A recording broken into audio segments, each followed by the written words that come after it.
All right, so in this video, we're going to be talking about measuring a tube bundle that's unidentified. You don't have a make or a model number, but you have the tube bundle outside of the heat exchanger. And then what we have is a measurement worksheet available anywhere on our website. We're going to show you an exploded version of that. Do each item on the worksheet, send it in to us. If we need any additional information, we'll get back to you. The first item on our sheet to measure is the overall length of the tube bundle. We're going to be working on the right side of our measurement sheet and working down. So the way to measure the overall length is to hook a tape measure onto the front of the tube sheet. You may need a helper or an extra set of hands to do this. And then you're going to measure to the back of the tube bundle. You may need a straight edge, or just make sure that your tape is held nice and straight. In this case, to the very back of the U-bends, we have 59 inches, and you can see that here. The item on our list today is the tube sheet diameter. And so if you have a boltless tube sheet like this, very simple. You're just going to find one side of the tube sheet, measure across to the largest portion. In this case, we have 12 3/8. All right, so the next item to measure is going to be item C on our measurement worksheet. That's the bundle diameter. This is, if we don't have the shell, we need to make sure that the bundle is the proper nest diameter or size so that it fits back into the shell.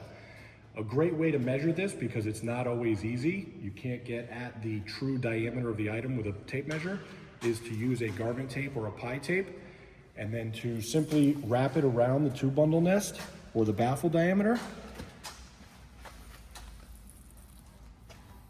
and then provide us with that circumference measurement. So in this case, we have roughly 30.5, 30 9/16. If you just indicate on the measurement worksheet that the circumference is 30 9/16 for the bundle diameter, we'll work it backwards into what the proper diameter needs to be. All right, so the next item on our worksheet is the distance from the back of the tube sheet to the first baffle.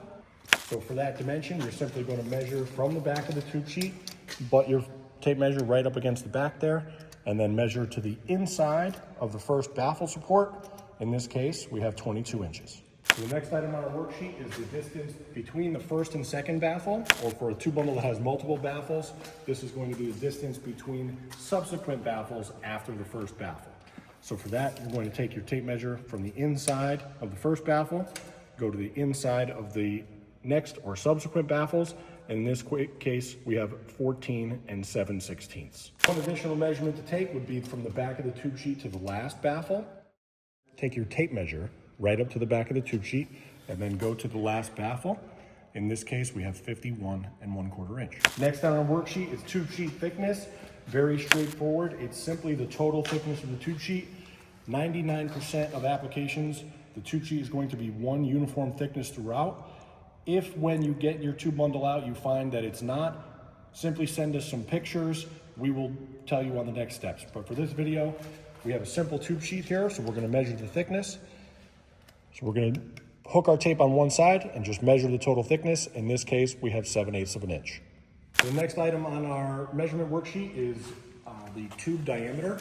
So this, if you have a caliper, it's preferred to use a caliper to measure the outside diameter or OD of the tubes. If you don't have a caliper, it's okay to use a tape measure. However, we prefer that you measure it by not using the hook of the tape measure, because the hook of a tape measure is going to move. And so, especially for some older units or some unidentified units, you may mismeasure.